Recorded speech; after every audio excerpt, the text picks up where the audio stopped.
Today we are going to talk with our MP Rushnara, the House of Commons, and Rushnara, I'm Suraj, and she is Marufa. Mm-hmm. We are working on a project for forced marriage and first blood cousin relative between marriages. Well, it's it's a marriage between two people without the consent of both parties, without the consent either of the man or the woman. So that is, not a proper marriage. Under Islam, you need consent between the two people who are getting married. So under our faith, it's wrong. Forced marriages are wrong, and also within the law, whether in this country or other countries, it would be wrong to for people to be forced into marriage. So that's how I would define it, and that's how it's officially defined, and that's how, of course, the religious leaders as well would define it. So it's not only lawfully, it's also... There's no basis in Islam for forced marriages. I worked on this issue many years ago in the Foreign and Commonwealth Office, and we worked closely with religious leaders, with imams, to make sure that there was proper faith-based advice to communities, to parents about this issue. And what was clear from the advice and contribution that our leading religious leaders and scholars were giving is that there's absolutely no basis under our religion for forced marriages. Arranged marriages, however, are different and should not be compared to forced marriages. Some people make the mistake of comparing them. They're not comparable because an arranged marriage is with the consent of both parties. It's only when there is no consent or, where there is force involved, whether it's emotional force or physical force involved, that it becomes a forced marriage, and that is not acceptable.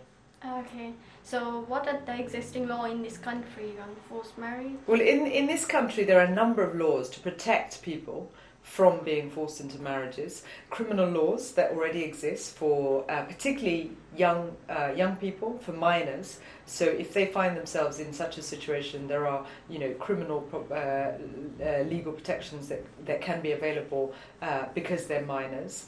But there is also a Forced Marriage Act that was introduced to again provide protection to men and women who may find themselves in that situation. There is also quite a lot of help available by the police. So if somebody finds themselves under pressure to be forced into marriage, they can go to the police for advice. Okay. If they are under physical threat, if they are worried about honour killing, which is thankfully a small minority of numbers, but there are concerns about it, then they can go to the police and report that, or those who are close to them, who may be friends who are concerned about their safety, can do so.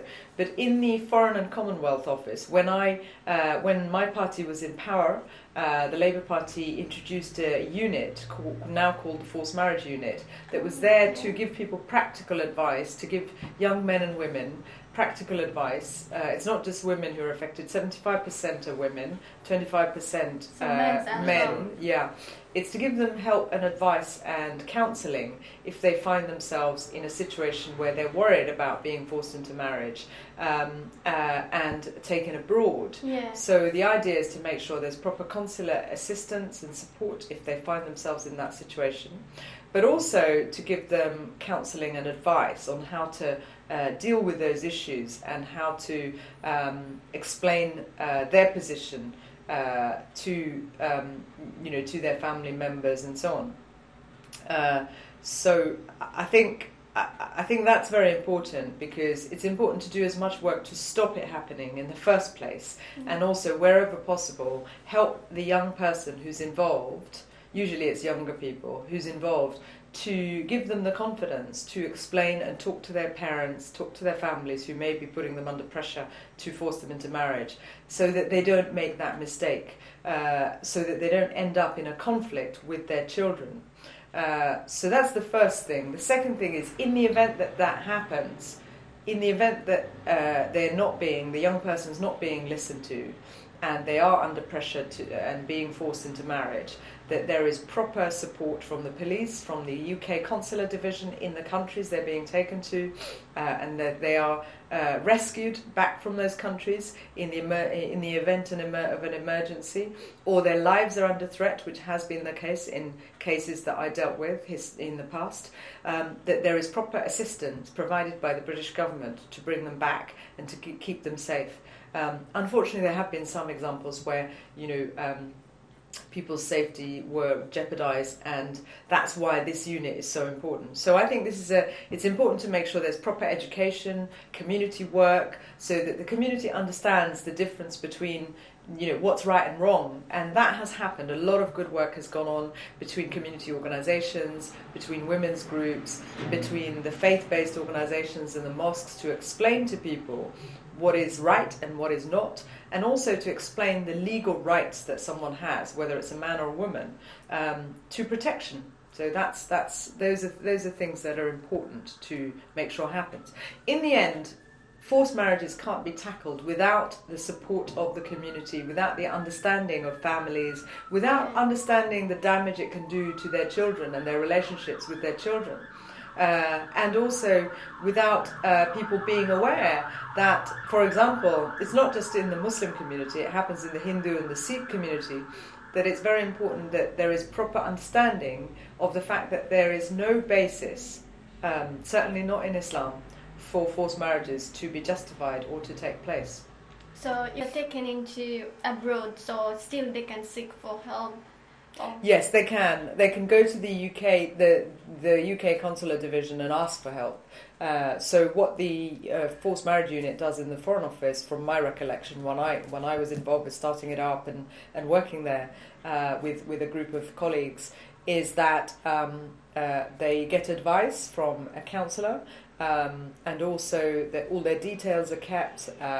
Their relevant information, address, passport details, contact numbers, so that if there is a need if they contact the police or the relevant agencies or the UK embassy, they have those contact details, they're given those details, but if they contact them, then it's clear where they are staying when they're abroad and how help can be deployed to them. And certainly in the past, I don't have this up-to-date knowledge of how it works now. Certainly in the past, what we used to do is that in a case where there is an emergency, where a young man or woman's life is in danger, then consular officials would find a way, working with local NGOs, to go in and get them out and back to the UK, back home. If it was necessary, even in the case of minors, because at the end of the day, the state has the right to protect a child, and that comes over and above anything else. And if that child's life and liberty is in danger, even by family members, then there can be scope for intervention. That has to be done sensitively and carefully, but there is some help available to do that. But as I say, that's dealing with an emergency. What's really important is that it doesn't happen, that it shouldn't happen in the first place, and there's proper understanding and awareness within families, within the community, and that, I think, is the key. And that's the kind of work that's much more important, as important as the law enforcement side of all of this. What someone can do if she wants to tackle that forced marriage, or like campaign, or to make awareness between young people, or develop understanding between... Well, I think it's very important not to do scaremongering. It's very important that people recognise that, yes, it's a serious problem, and it's a significant problem for those who are affected, but the vast majority of people in the different communities in this country, whether it's in the Arab communities or Asian communities, do not enter into such practices. The vast majority of people would not contemplate such behaviour. It's a small minority still, it's significant and it's a worry, and obviously we have to do a lot of work to make sure that behaviour is changed. I think that's key. So that what's important is that the whole community doesn't get stigmatised by this particular issue. The second thing is that I think, anything that involves violation of people's human rights, whether it's the right to right to freedom, right to freedom from abuse and exploitation, whether in this case or others, we should always stand up against such practices. And there are many campaigns, many human rights organisations such as Amnesty International, Human Rights Watch, many other organisations involved, so they can get involved with various campaigns. There are community-based campaigns on women's rights, not just in relation to protection from forced marriages, but also domestic violence and a whole host of other issues where people can get involved. And of course, it's very important to get involved in issues which people care about, so that there's proper support from government. The laws are effective in tackling human rights violations. So there are many, many different things people can get involved with. It's up to them, obviously, what kind of campaign they want to get involved with. But certainly, Amnesty is a good place to start. Okay.